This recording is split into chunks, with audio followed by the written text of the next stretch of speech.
Il est 20 h, vous regardez la télévision Futur Média. Madame, monsieur, bonsoir, c'est un plaisir de vous retrouver. Voici tout de suite les titres de cette édition. À Podor, un jeune homme meurt électrocuté lors du meeting de clôture de la coalition Osez l'avenir. Abouba était âgé de 28 ans. La rédaction s'est rendue là où il vivait. Réaction de sa tante en début d'édition. Élections législatives prévues dimanche prochain. Le Conseil constitutionnel fait droit à la requête du chef de l'État. Une décision vivement critiquée par l'opposition. Pour la coalition Manko Taxawu Sénégal, pas question de substituer un document à la carte d'identité biométrique. La coalition de l'opposition annonce une réunion afin de déterminer la marche à suivre.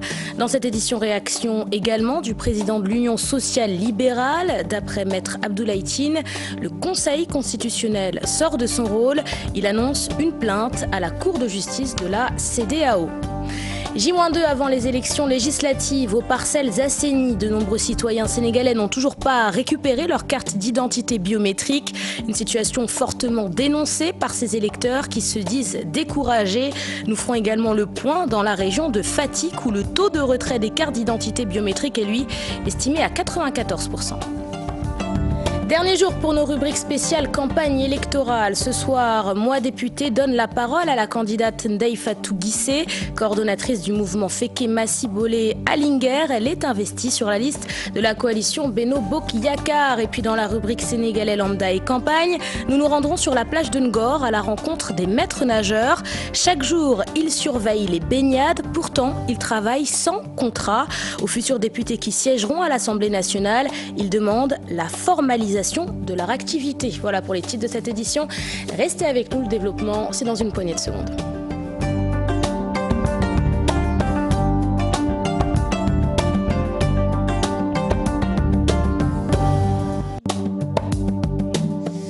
Bienvenue à tous et merci de vous informer sur la télévision Futur Média. Mort par électrocution d'un jeune homme de 28 ans lors du meeting de clôture de la coalition Osez l'avenir. C'était dans la ville de Podor. Son nom, Abouba, dit Baba Galé. Nos reporters sont partis interroger sa famille à son domicile. Leur réaction que nous tenterons d'avoir plus tard dans cette édition. La coalition Manko Taxawu Sénégal reste sur sa position. D'après l'opposition, il n'est pas question de voter dimanche prochain sans carte d'identité biométrique. Manko Taxawu Sénégal dénonce la décision du Conseil constitutionnel et annonce une réunion afin de déterminer la marche à suivre. Massiré Sarr et Diafaraba. Le Conseil constitutionnel a tranché.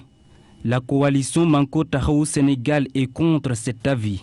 C'est une violation de la loi électorale en son article L53 et en son article L78.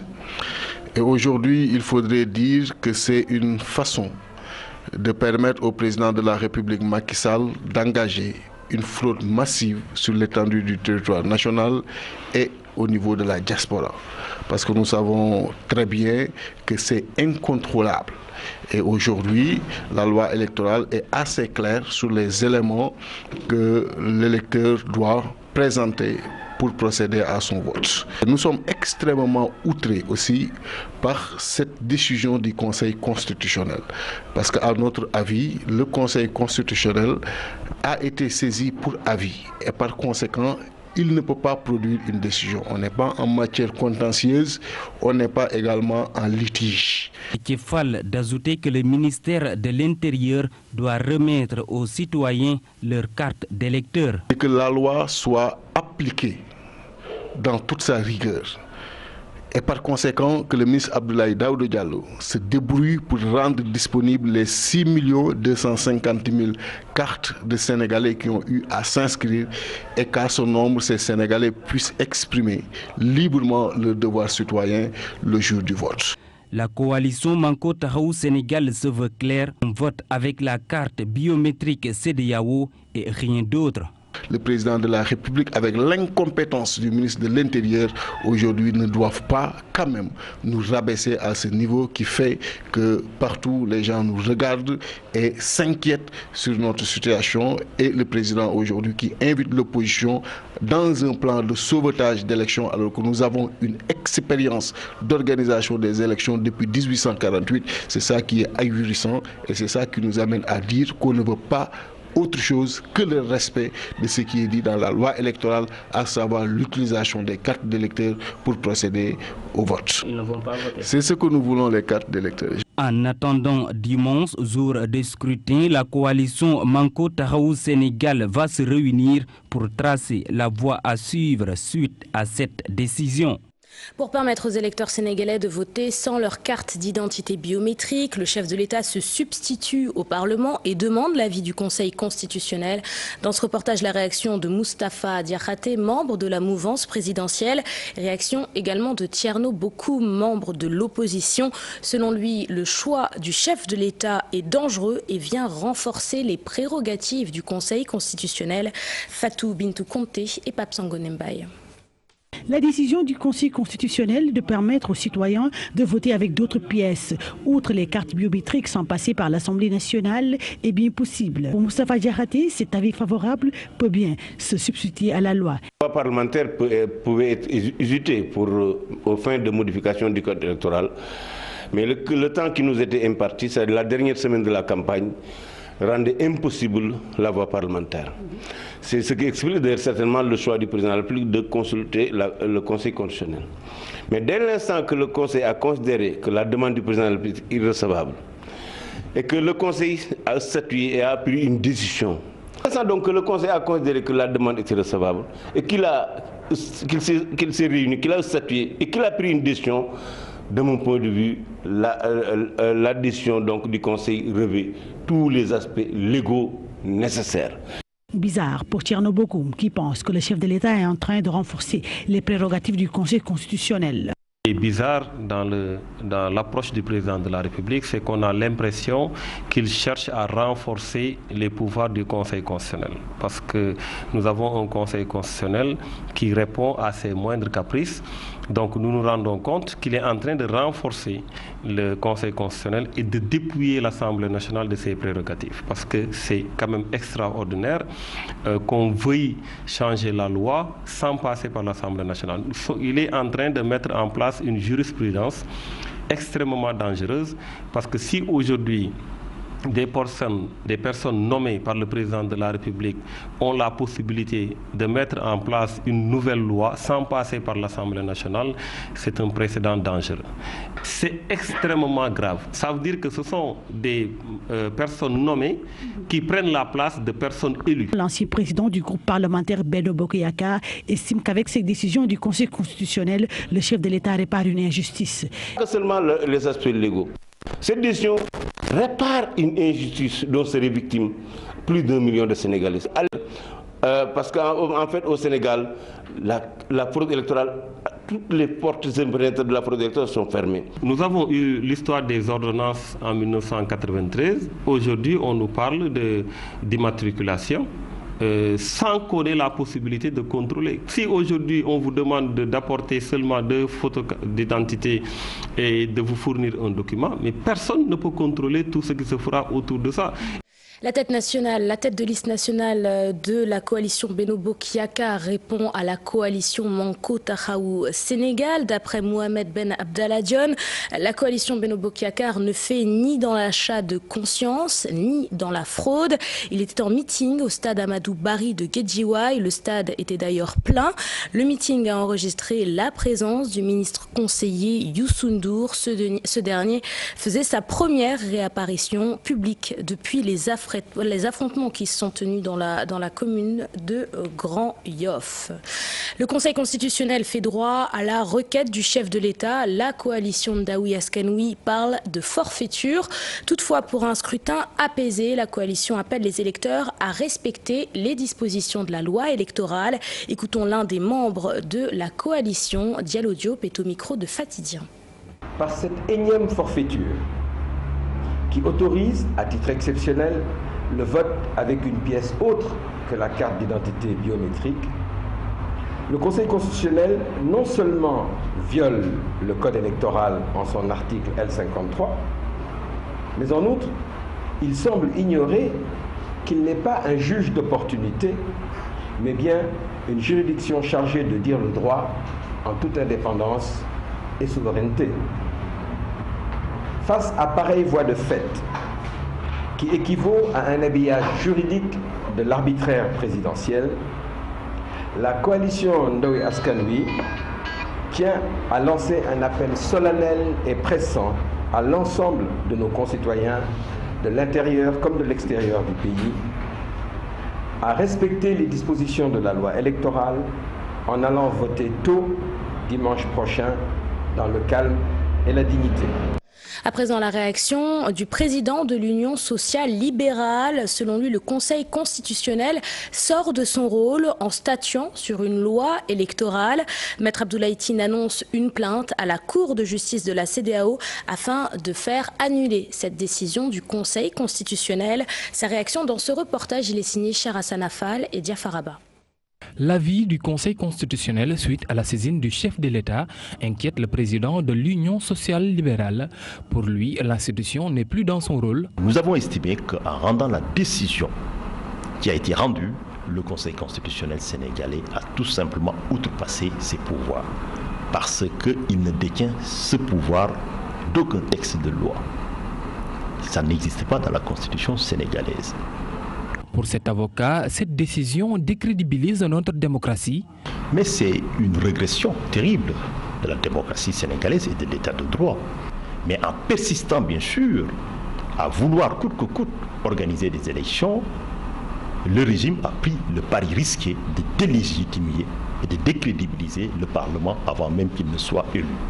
Pour annuler l'avis du Conseil constitutionnel, Maître Abdoulaye Tine compte saisir la Cour de justice de la CEDEAO. Nous voulons que le droit soit dit. Le Conseil constitutionnel, ses décisions sont revêtues de l'autorité de la décision de la chose jugée. Ils ne font l'objet d'aucun recours en droit sénégalais. Mais on dit pourtant que le Conseil constitutionnel est le gardien de la Constitution. Mais qui est le gardien des gardiens?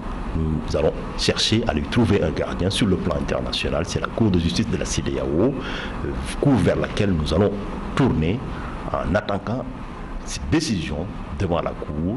L'Union sociale libérale, qui ne prend pas part aux législatives de ce 30 juillet, fustige la démarche du Conseil constitutionnel et compte sur la Cour de justice de la CEDEAO pour invalider la 13e législature à venir. Le chef de l'État demande l'avis du Conseil constitutionnel. Le directeur exécutif de l'ONG 3D dénonce la démarche et l'absence de consensus. Écoutons Moundiaï Sissé. Ses propos sont recueillis par Aminata Mbaresso. Le vote avec les récépissés avait été préconisé, mais sous réserve d'un dialogue avec les acteurs afin de trouver un consensus, mais aussi avec des mesures d'accompagnement. Pourquoi? Parce que le vote avec des récépissés nécessite pour les primo-inscrits, par exemple, qu'on avait proposé que leur photographie soit intégrée dans les fiches et registres d'émergement de sorte qu'on puisse les identifier facilement. Le deuxième aspect, c'est par rapport à tous ceux qui n'auront pas leur carte et qui détiennent seulement les récépissés, parce que dans le récépissé, on n'a pas inscrit le bureau de vote. Et donc on se disait que les deux mesures d'accompagnement, c'était de mettre la photographie des primo-inscrits sur les registres d'émargement, mais d'afficher également les listes des électeurs par bureau de vote au niveau de chaque bureau de vote. Cela permet à tous ceux qui détiennent seulement le récépissé de pouvoir s'orienter facilement. Et ça permet une identification plus facile. Donc ce que nous déplorons aujourd'hui, c'est l'absence de consensus autour de ces questions. Et je crois que les responsabilités sont partagées parce que chaque acteur, chaque côté devait faire des efforts afin qu'on se retrouve pour trouver une solution à cette question. Il s'agira, quand il y a consensus en matière électorale, on n'a pas besoin d'activer disons la justice ou d'activer donc les leviers juridiques. Quand il y a consensus en général, ce n'est pas nécessaire d'activer les leviers juridiques. Alors, donc de ce point de vue, aujourd'hui, l'équation, c'était de faire voter tous ces électeurs-là, presque plus d'1,5 million, alors qui sont des Sénégalais qui ont fait toutes leurs formalités, qui sont en droit de voter. Alors, la décision au moins règle cette question de faire voter et de faire profiter, de faire jouir ces Sénégalais, qui sont des Sénégalais à part entière, de faire jouir ces Sénégalais de leur droit de vote. Peut-être c'est la méthodologie qui a posé problème, la démarche. À quelques heures de la fin de la campagne électorale, les avocats de Khalifa Sall dénoncent une violation des règles de droit et une privation de liberté pour leurs clients. Maître Ciré Clédor-Ly alerte l'opinion et interpelle les autorités. Il faisait face à la presse ce vendredi. Retour là-dessus avec Adi Atala et Ababacar Camara. Ballotté entre la CNRA, la Sénat et la présidence de la République sans succès via un courrier, les avocats de Khalifa Sall qui réclament justice pour leur client qui lui permet de jouir de ses droits n'ont pas apprécié l'attitude de la Cour suprême, leur dernier recours, qui n'a même pas voulu recevoir leur requête. Nous avons saisi le président de la République en tant que gardien de la Constitution pour lui dire de faire en sorte que les institutions de l'État, toutes les institutions de l'État, impliqués dans l'organisation de la campagne électorale et du vote prennent des mesures propres et appropriées pour que Khalifa puisse, 1, battre campagne, 2, bénéficier de temps d'antenne nécessaire en personne et physiquement, 3, qu'il puisse voter le jour des élections. Le président de la République n'a pas répondu. Nous avons donc saisi en ultime recours le premier président de la Cour suprême. Arrivé sur les lieux, il est absent. Ses services refusent de prendre notre requête. Nous avons appelé les huissiers de justice pour venir constater ce refus. Les huissiers nous disent, maître, nous avons reçu instruction de ne pas bouger dans cette histoire, sauf si le président de l'Ordre national des huissiers nous demande de le faire. Le président de l'Ordre des huissiers, jusqu'à l'heure où je vous parle, il est impossible de le joindre.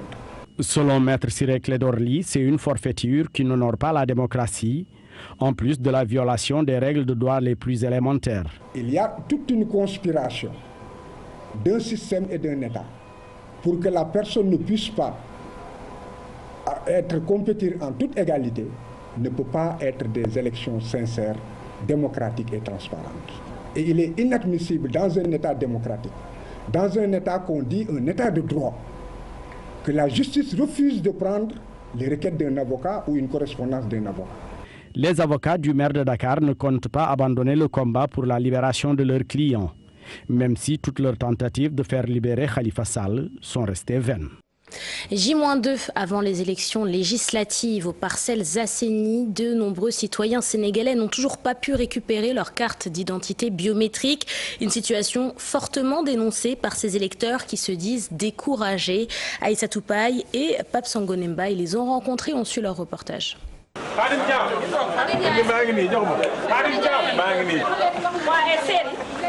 Plus que 48 heures avant la date fatidique, toujours pas de carte d'électeur en vue.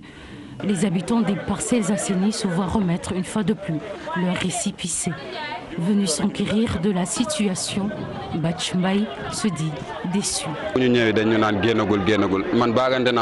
C'est toujours la même rengaine. Les cartes ne sont toujours pas disponibles. J'ai effectué plusieurs déplacements, mais en vain. Est-il donc possible de voter avec les récépissés? Certaines personnes font le tour des quartiers pour récupérer les récépissés et récupérer également les cartes d'identité des populations. Comment allons-nous donc voter? Dépitée, la dame Maïmouna Djen jette l'éponge, résignée. Je suis fatiguée, je suis là depuis ce matin et jusqu'à présent je n'ai pas pu récupérer ma carte. Et à chaque fois que je viens faire un tour, il me répond de repasser une prochaine fois. Je vais rentrer. Je n'en peux plus d'attendre et de rester debout du matin au soir sans être en possession de ma carte. Là, je vais rentrer, je vais aller prier, je ne reviendrai plus.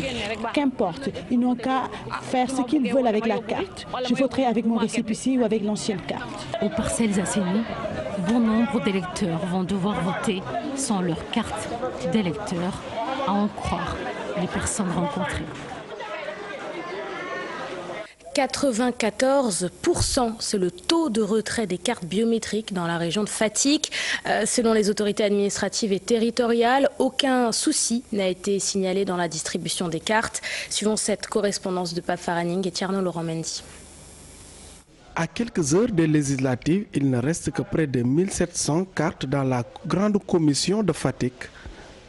Pas de rush noté dans les commissions et plus de 90% des cartes biométriques ont été retirées. Nous avons reçu un total de 25 757 cartes. Nous avons distribué 24 004 cartes, 753 cartes. On a espoir que si on fait la dernière situation, peut-être qu'on sera à un taux de retrait compris entre 90 et 95%. Des commissions mobiles ont été créées pour faciliter le retrait des cartes. Le reste sera livré même le jour du scrutin. La distribution est très normale. Le préfet a créé des commissions et ces commissions ont fait le tour de tous les quartiers et tous les villages environnants. Pour le président de la commission, il y aura moins d'électeurs qui vont voter avec les récépissés.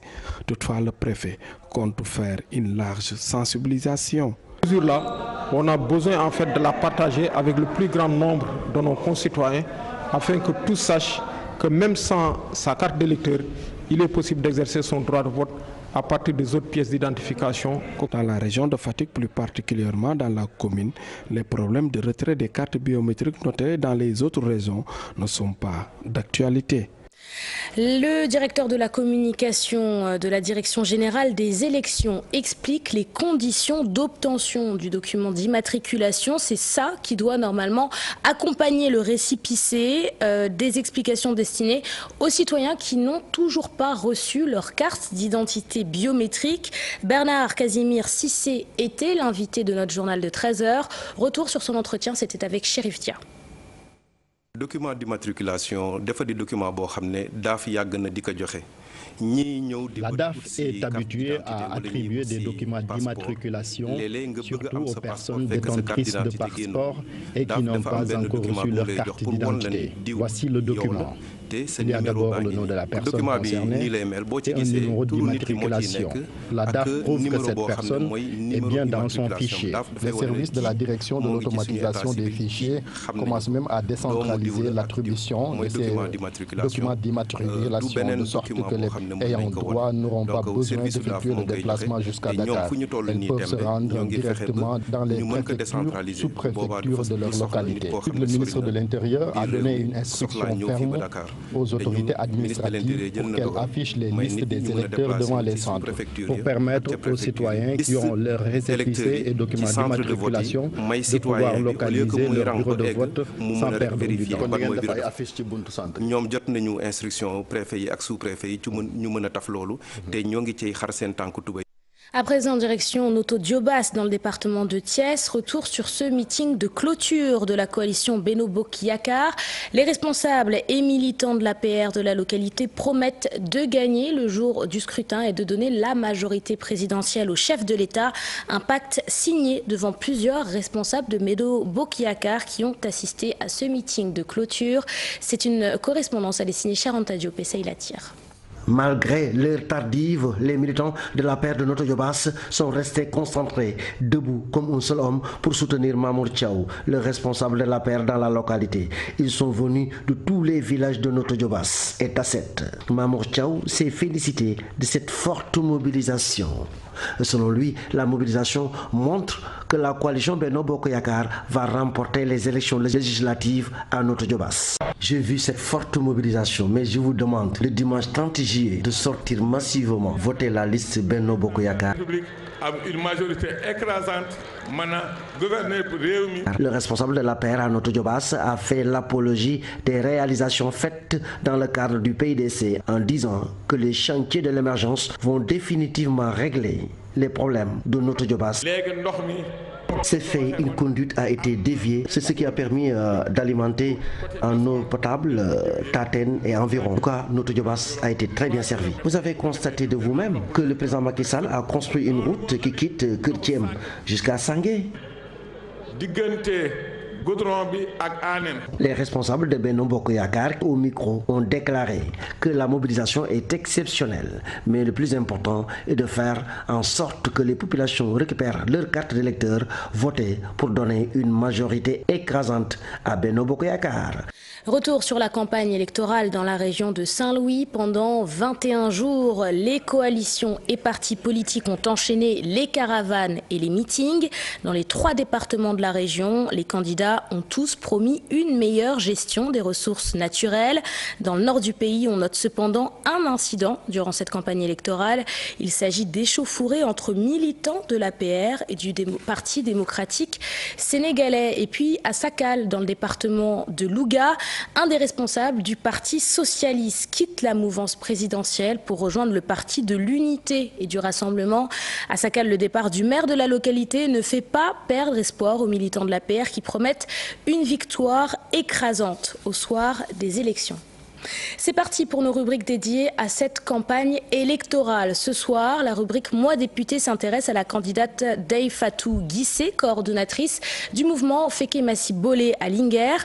Investie sur la liste de la coalition Benno Bokk Yakaar, elle a rencontré notre correspondant Moudou-Mbaye. Je m'appelle Ndeye-Fatou Guissé, je suis actrice de développement. 30e position sur la liste nationale. Ndeye-Fatou Guissé, née à Daara Djolof où elle a grandi et a fait ses études primaires avant de devenir secrétaire de formation. Waaw, maa ngi juddoo Daara Djolof. Maa ngi jàngee nag fii ci école primaire Maguette Ndiaye. Fi laa defee CI ba CM2. Je suis native de Daara Djolof, où j'ai fait mes études primaires, à l'école Maguette Ndiaye. Quand j'ai été reçue au concours de l'entrée en 6e, je suis allée poursuivre mes études à Linguère.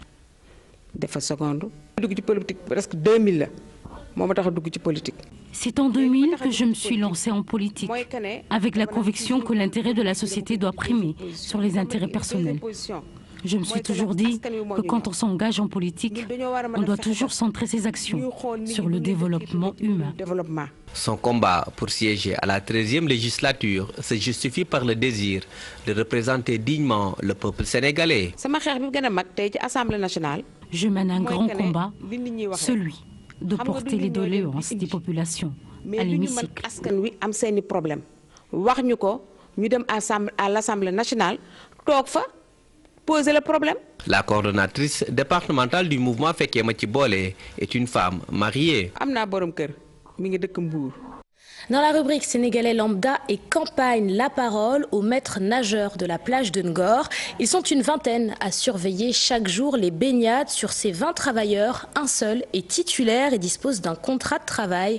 Aux futurs députés qui siégeront à l'Assemblée nationale pour cette 13e législature, ces maîtres nageurs demandent l'encadrement de leur profession ainsi que de meilleures conditions de travail. C'est parti pour la chronique Sénégalais lambda et campagne. Elle est signée Maïmouna Ndiaye. Défendre les intérêts des populations à l'hémicycle, le maître nageur lance un appel pour cette 13e législature. Ils sont certes en campagne, mais ils doivent penser beaucoup plus aux populations. Certaines personnes ne vivent que dans des difficultés. Et je pense que c'est là où ils doivent mettre plus d'efforts. Des promesses non tenues, le sauveteur n'en veut plus.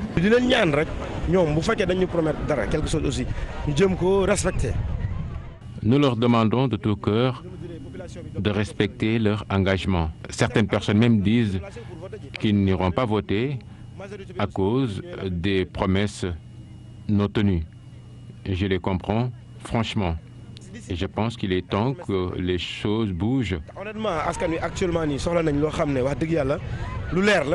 Du concret, c'est aussi la baisse des denrées de première nécessité. Le responsable de la plage de Ngor rappelle.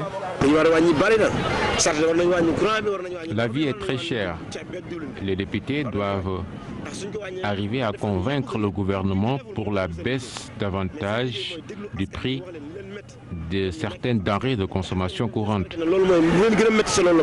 Une vingtaine de maîtres nageurs pour assurer la sécurité de la baie de Ngor. Ces travailleurs demandent aussi aux futurs parlementaires de participer à la régularisation de leur situation.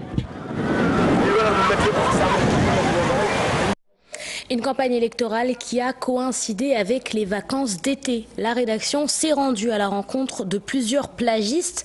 Malgré des vacanciers venus en nombre sur les plages, ils iront bel et bien voter dimanche prochain. Fatidia et Younous Diatta en ont également profité pour mettre les pieds dans l'eau. On suit leur reportage.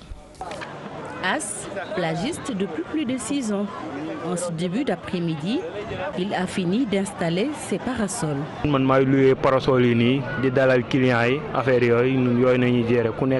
loue les parasols ici à la plage de Ngor. Au total, j'en ai 16.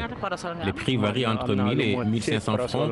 Cela dépend des jours. Le week-end, par exemple, c'est 3000 francs par parasol.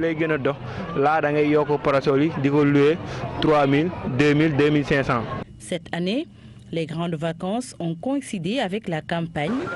À cause de cette situation, les clients se font rares pour certains. D'autres se frottent les mains. La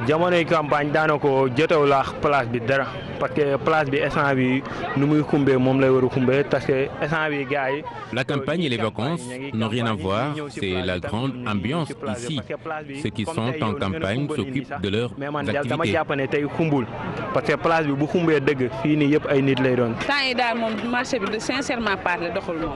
Actuellement, nos clients ne sont pas nombreux. La campagne est passée par là. Avant, il y avait un monde fou ici.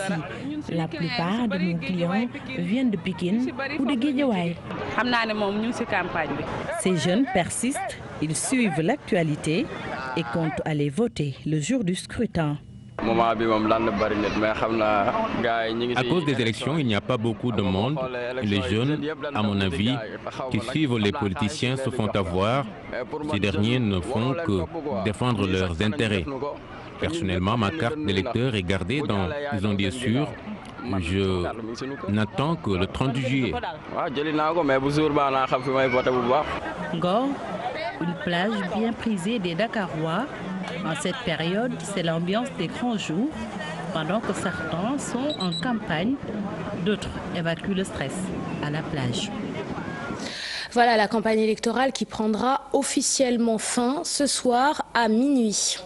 On parle à présent du pèlerinage à la Mecque. Pour cette édition, 8 personnes de la ville de Rufisque risquent de ne pas partir avec la compagnie Transport Voyage.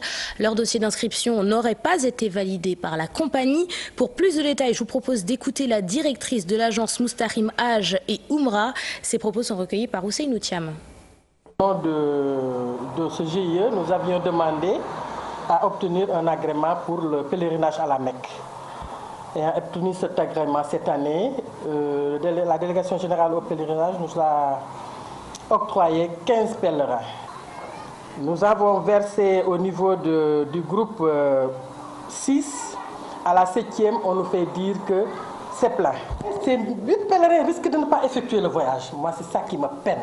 Le délégué général qui me dit dans son bureau, devant son assistante, vous n'auriez pas dû prendre ces gens-là parce qu'on vous a dit que c'est plein. Ben, ça n'aboutira à rien, même si vous êtes dans votre bon droit. Ici, c'est le Sénégal.